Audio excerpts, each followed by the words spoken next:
नमस्कार दोस्तों, economics with Manjulata में आपका स्वागत है। और मैं मंजुलता आप सभी का स्वागत करती हूँ। मैं Lokmanya rural inter college Maheva Etawah में अर्थशास्त्र की प्रवक्ता हूँ और अर्थशास्त्र विषय के अंतर्गत आज मैं अध्याय 4 के अंतर्गत मैं पूर्ण प्रतिस्पर्धा की स्थिति में फर्म का सिद्धांत नामक अध्याय के अंतर्गत पूर्ति के नियम को पढ़ाऊंगी। और प्रतियोगिता की स्थिति में फर्म के सिद्धांत के अंतर्गत मैंने पूर्ण प्रतियोगिता का अध्ययन करा दिया। इसके साथ ही मैंने कराया कि पूर्ण प्रतियोगिता और शुद्ध प्रतियोगिता क्या होती है। पूर्ण प्रतियोगिता एक भ्रम है, मैंने ये भी बताया। और आय की अवधारणा क्या है, कौन कौन सी आय हैं उनके बारे में मैंने बताया। कुल आय, औसत आय और सीमांत आय, इनके बारे में मैंने आपको वक्र भी पढ़ाए, आय वक्र कैसे कैसे होते हैं वो भी पढ़ा चुकी हूँ। और अब हम आ जाते हैं पूर्ति का नियम नामक एक नए भाग की ओर, यानी जो पूर्ण प्रतिस्पर्धा की स्थिति में फर्म के संतुलन के अंतर्गत जो नया टॉपिक है पूर्ति का नियम, जो कि एक ये नया भाग शुरू होता है उसके अंतर्गत। तो चलिए आइए हम जान लेते हैं। इससे आगे बढ़ने से पहले हम जान लेते हैं कि जो हमारा ये पाठ है, ये अर्थशास्त्र 12 के बच्चों के लिए भी उपयोगी है और कृषि अर्थशास्त्र के कक्षा 12 के बच्चों के लिए भी उपयोगी है, क्योंकि वो भी ये अध्याय या ये पाठ है ये कृषि अर्थशास्त्र के अंतर्गत भी है और अर्थशास्त्र 12 के अंतर्गत भी है। तो आइए पहले हम लोग जान लेते हैं कि पूर्ति के नियम के अंतर्गत पूर्ति की अवधारणा क्या है। तो पूर्ति की अवधारणा के बारे में पहले जान लेते हैं कि किसी वस्तु की पूर्ति का अर्थ वस्तु की उस मात्रा से है जिसे विक्रेता एक निश्चित समय में तथा एक निश्चित कीमत पर बाजार में बेचने को तैयार है। क्योंकि पूर्ति होती है, ये एक ऐसी अनुसूची होती है, ऐसी वस्तुओं की मात्राओं की अनुसूची होती है जो किसी निश्चित समय पर विभिन्न कीमतों पर बाजार में बिकने के लिए प्रस्तुत की जाती है। वो चाहे एक दिन हो, एक सप्ताह हो इत्यादि, ऐसे इसका समय होता है। जैसे कि मान लीजिए कि ये 3,500 रुपये प्रति कुंटल की दर से चीनी की जो पूर्ति है वो एक हफ्ते के लिए 10,000 कुंटल है।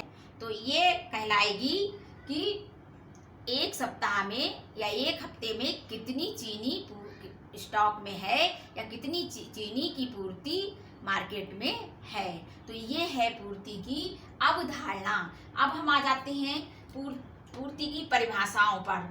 सबसे पहले प्रोफेसर थॉमस ने इसी परिभाषा दी है कि वस्तुओं की पूर्ति वह मात्रा है जो एक बाजार में एक निश्चित समय पर विभिन्न कीमतों पर बिकने के लिए प्रस्तुत की जाती है। इस प्रकार प्रोफेसर मेयर्स ने भी इसकी परिभाषा दी है।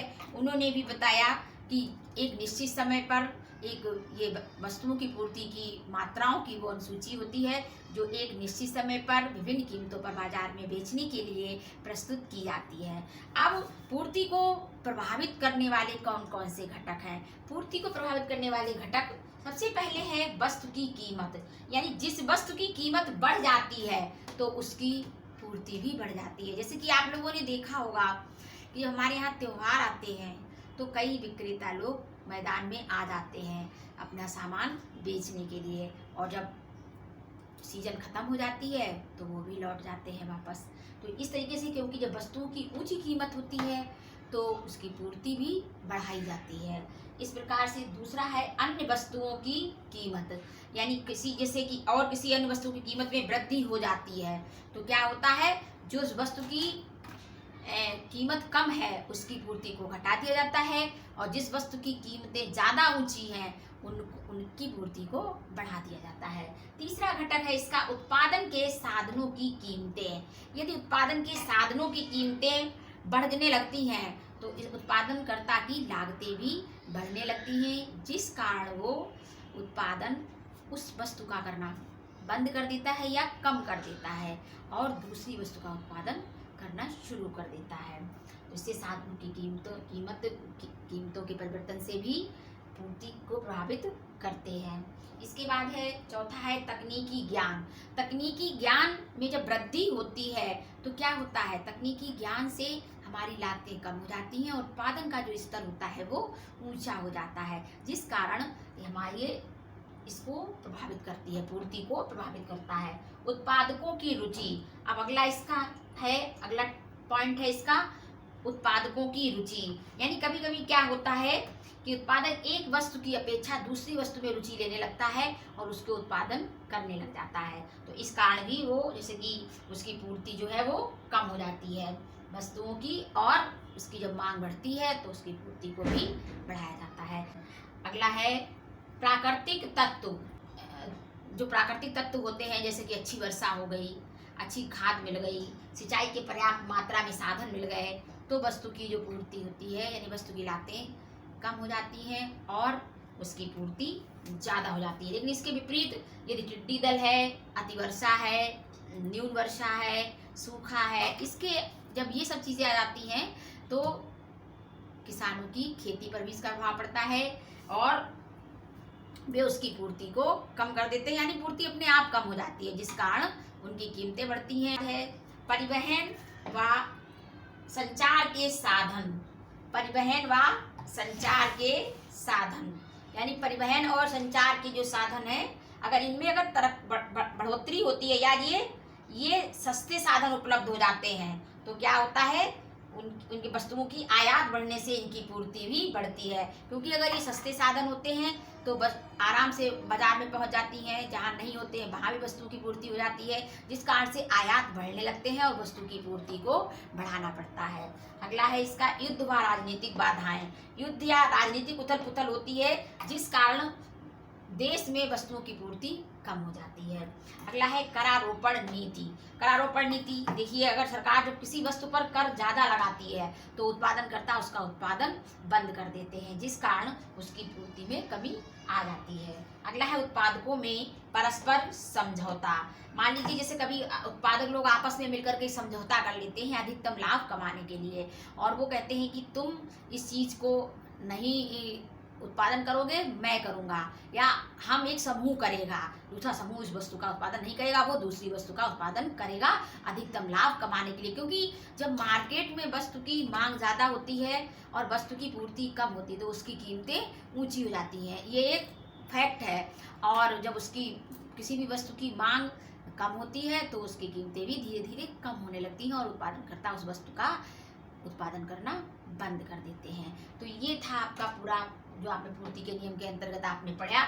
मुख्य बातें हैं उनका भी अध्ययन अभी हम करेंगे, जैसे कि पूर्ति का नियम हमें क्या बताता है, पूर्ति के नियम की मान्यताएं क्या हैं, पूर्ति के नियम की व्याख्या कैसे की जाएगी और पूर्ति के नियम के अपवाद क्या हैं। इन सभी बातों का अध्ययन हम इस पाठ के अंतर्गत करेंगे। आइए हम अब जान लेते हैं कि पूर्ति के नियम का क्या अर्थ है और क्या परिभाषा है। उसकी परिभाषा तो हमने बताई दी पहले भी कि पूर्ति किसे कहते हैं कि एक निश्चित समय पर और एक निश्चित कीमत पर बाजार में उत्पादक अपनी वस्तु को बेचने के लिए तैयार होता है। लेकिन आइए अर्थ को जान लेते हैं कि पूर्ति का नियम हमें ये बताता है कि अन्य बातों के समान रहने पर किसी वस्तु या सेवा की कीमत में वृद्धि होने पर उसकी पूर्ति में वृद्धि होती है तथा कीमत में कमी होने पर उसकी पूर्ति में भी कमी होती है। यानी पूर्ति और जो कीमत है उसमें प्रत्यक्ष और सीधा संबंध है। जबकि मांग का नियम हमें ये बताता है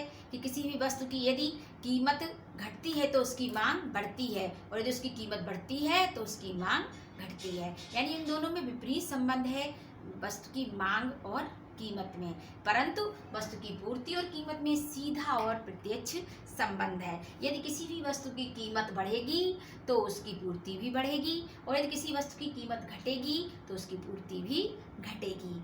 तो इस तरीके से जिस भी वस्तु की कीमत अधिक होती है तो उसकी पूर्ति भी अधिक होती है।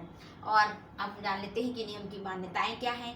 देखिए, कोई भी नियम होता है उसके कुछ ना कुछ मान्यताएं होती हैं, कुछ शर्तें होती हैं। तो इसी के अंतर्गत पूर्ति के नियम की भी कुछ मान्यताएं हैं, क्योंकि ये जो है पूर्ति के अंतर्गत वस्तु की कीमत और वस्तु की पूर्ति के बीच जो भी है वो धनात्मक संबंध है।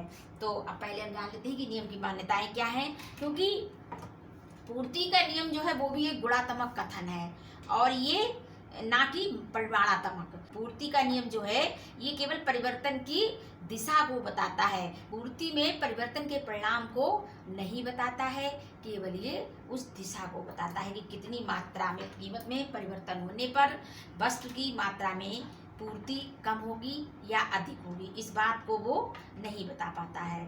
तो अब हम आते हैं नियम की मान्यताओं पर।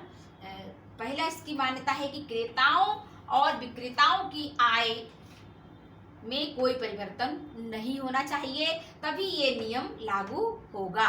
दूसरी है इसकी क्रेताओं विक्रेताओं की रुचि तथा पसंद में कोई परिवर्तन नहीं होना चाहिए, क्योंकि जैसे रुचि और पसंद, जैसे कि मान लीजिए जब कभी जैसी जो चीज़ फैशन में चलती है ज़्यादातर लोग उसको पसंद करते हैं, लेकिन अगर ये तब अगर रुचि में परिवर्तन हो जाएगा या पसंद में परिवर्तन हो जाएगा तब ये नियम लागू नहीं होगा। अगला है इसका उत्पत्ति के साधनों की कीमतें स्थिर रहनी चाहिए। उत्पत्ति के साधन 5 होते हैं। पहला है भूमि, पूंजी, श्रम, संगठन और साहस। इन जो उत्पादन के साधन है इनमें कोई भी इनकी कीमतों में कोई भी परिवर्तन नहीं होना चाहिए।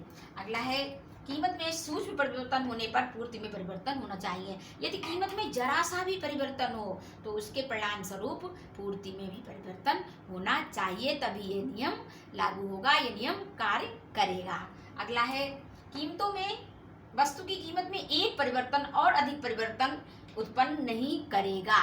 वस्तु यानी जो भी वस्तु की कीमत है उसमें एक परिवर्तन हो जाए, उसके परिणाम स्वरूप पूर्ति में भी परिवर्तन हो जाए, परंतु वो और अधिक परिवर्तनों को उत्पन्न ना करे, नहीं तो ये नियम लागू नहीं होगा। तो अब इसके आगे हम लोग जान लेते हैं कि पूर्ति के नियम की व्याख्या और पूर्ति के नियम के अपवाद, ये दो हमारे। हम पूर्ति के नियम की व्याख्या को जान लेते हैं, क्योंकि जो पूर्ति का नियम है ये वस्तु की बेची जाने वाली वस्तु की मात्रा और उसकी कीमत को बीच में सीधे सीधे संबंध को बताता है। और ये पूर्ति का नियम जो है एक हम नियम को हम पूर्ति रेखा के द्वारा व्यक्त करते हैं।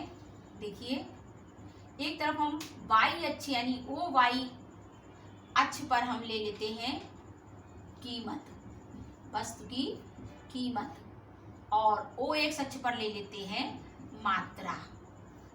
क्योंकि जो भी कोई उत्पादन करता होता है वो अपनी वस्तु को बेचकर अधिक लाभ कमाने की उद्देश्य के लिए उत्पादन करता है, यानी अधिक लाभ जिस वस्तु में उसे होता है वो उसी वस्तु का उत्पादन करता है। तो आइए हम इस बात को समझ लेते हैं कि कैसे जब पूर्ति के नियम को हम पूर्ति की रेखा के द्वारा प्रदर्शित करते हैं तो वो कैसे बाएं से दाएं ऊपर की ओर चढ़ती हुई होती है। बाएं की देखिए, बाएं से दाएं ऊपर की ओर चढ़ती हुई होती है, ये होती है सप्लाई कर्व, यस यानी पूर्ति वक्र इसको भी बोलते हैं। तो देखिए ये हम इसको ये बाएं से दाएं ऊपर की ओर चढ़ती हुई होती है। ऐसी क्यों होती है? क्योंकि कोई भी उत्पादन करता जब कीमत में वृद्धि होती है कीमत में, तो उत्पादन करता अपनी मात्रा को बढ़ाता है, यानी अपने उत्पादन को बढ़ाता है। इस कारण इसमें भी इस जो आपका जो पूर्ति वक्र है इसमें भी वृद्धि होती है और ये बाएं से दाएं ऊपर की ओर चलता है, क्योंकि अधिक लाभ कमाने की दृष्टि से वो अपनी पूर्ति को बढ़ा लेते हैं। क्योंकि जब भी कीमत में वृद्धि होगी तो वस्तु की पूर्ति को उत्पादनकर्ता बढ़ाएंगे, और इसके जब बढ़ाएंगे तो इसके अंतर्गत ये जो आपका सप्लाई कर्व है, ये सप्लायर कर्व है, ये ऊपर बाएं से दाएं ऊपर की ओर जाएगा। और जब दूसरी बात होती है, जब वस्तु की कीमत में कमी होने लगती है तो उत्पादनकर्ता अपनी वस्तु को भी कम कर लेता है। देखिए कैसे इसको हम बताएंगे, इसको हम अभी इसको बिगाड़ देते हैं अभी। तो देखिए इसका कैसे बताते हैं, जैसे मान लीजिए P है कीमत वस्तु की, उस समय Q किसी भी वस्तु का उत्पादन Q हो रहा है, बढ़कर के कीमत जब हो जाती है कितनी P1 हो जाती है, तो ये उत्पादन भी Q1 हो जाता है, यानी Q1 हो गया उत्पादन। और जब P2 हो गई, कीमत घटी तो उत्पादन भी घट गया, यानी Q2 हो गया। तो जो ये सप्लाई कर्व जब गया है ये हमारा इस तरीके से जाएगा, यानी बाएं से दाएं ऊपर की ओर चढ़ता हुआ। क्योंकि जब भी उत्पादन करता अब किसी भी वस्तु का लाभ जब उसको लाभ मिलता है यानी कीमतें बढ़ती हैं तो वो अपने उत्पादन को बढ़ाता है और फिर उसको लाभ मिलने लगता है। लेकिन जैसे जैसे किसी वस्तु की कीमत में जब कमी होने लगती है तो उसका लाभ भी कम होने लगता है तो वो अपने उत्पादन को भी घटा लेता है। तो इस प्रकार वो अपने लाभ को कम करने के लिए या नुकसान से बचने के लिए वो अपनी पूर्ति को घटा लेता है। तो ये थी हमारे पूर्ति के नियम की व्याख्या। और इसके बाद में हम आते हैं नियम के अपवाद क्या क्या हैं। ये पूर्ति का नियम कब कब लागू नहीं होता है, जैसे कि भविष्य में कीमतों में वृद्धि या कमी की जब संभावना होती है तो ये नियम लागू नहीं होता। जब भविष्य में पता चल जाए कि वस्तुओं की कीमतें बढ़ेंगी या कीमतें घटेगी तो फिर ये नियम लागू नहीं होगा। और लेकिन दूसरा है, कुछ दशाओं में ये नियम कृषि पर लागू नहीं होता है। कुछ दशाओं में कृषि पर लागू नहीं होता है, जैसे कि मान लीजिए आपकी जो प्रकृति पर निर्भर होती है जहाँ पर कृषि, वहाँ पर ये नियम लागू नहीं होगा। जैसे कलात्मक वस्तुओं पर भी ये नियम लागू नहीं होता है क्योंकि कलात्मक वस्तुओं की जो पूर्ति होती है वो सीमित होती है, इस कारण पूर्ति का नियम वहाँ भी लागू नहीं होता है। तो इसका अगला है, अल्प विकसित देशों में श्रम की पूर्ति के संबंध में ये नियम कभी कभी लागू नहीं होता है क्योंकि जो अल्प विकसित देश होते हैं वहाँ पर श्रम की अधिकता होती है जिस कारण ये नियम लागू नहीं होता है। तो इसके साथ में हम लोगों ने इसका अध्ययन किया कि पूर्ति का नियम क्या है। पूर्ति के नियम के अंतर्गत हम लोगों ने जाना, इस बात का अध्ययन किया कि पूर्ति का नियम क्या था, पूर्ति नियम की अवधारणाएं क्या थी, पूर्ति नियम के महत्वपूर्ण घटक क्या थे, फिर वहाँ पूर्ति को प्रभावित करने वाले कौन कौन से तत्व थे और हमारी पूर्ति का नियम क्या था, पूर्ति के नियम की मान्यताएं क्या थी, पूर्ति के नियम की व्याख्या क्या थी और पूर्ति के नियम के अपवाद क्या थे। इसके अंतर्गत हमने ये जाना। आइए हम लोग जान लेते हैं कि गृह कार्य के अंतर्गत आप लोगों को क्या करना है। बच्चों, पहला प्रश्न आपको करना है, पूर्ति वक्र का ढलान किस प्रकार होता है। दूसरा प्रश्न आपको करना है कि पूर्ति का नियम की व्याख्या कीजिए। तीसरा प्रश्न है, पूर्ति को प्रभावित करने वाले दो तत्वों के बारे में बताइए। और चौथा प्रश्न है, पूर्ति वक्र का ढलान धनात्मक क्यों होता है। और इसके साथ ही हमारा ये टॉपिक यहाँ समाप्त होता है। अगले वीडियो में हम अगले एक नए टॉपिक के साथ आपसे जुड़ेंगे और इसी पूर्ति के नियम के अंतर्गत हम पूर्ति की लोच के बारे में हम अध्ययन करेंगे यानी चर्चा करेंगे। धन्यवाद। मेरी एक छोटी सी लास्ट में रिक्वेस्ट है, कोविड-19 के चलते आप लोग अपने घर में रहें, सुरक्षित रहें, मास्क का प्रयोग करें, सैनिटाइजर का प्रयोग करें, सोशल डिस्टेंसिंग का पालन करें और अपनी पढ़ाई को बहुत मन लगा कर करें। कहा भी जाता है भारत एक धनी देश है किंतु इसके निवासी निर्धन है। लेकिन मैं चाहूँगी कि अल्प संसाधनों के बीच भी हमें अपनी तैयारी पूर्णतया और बहुत अच्छे तरीके से करनी है। धन्यवाद।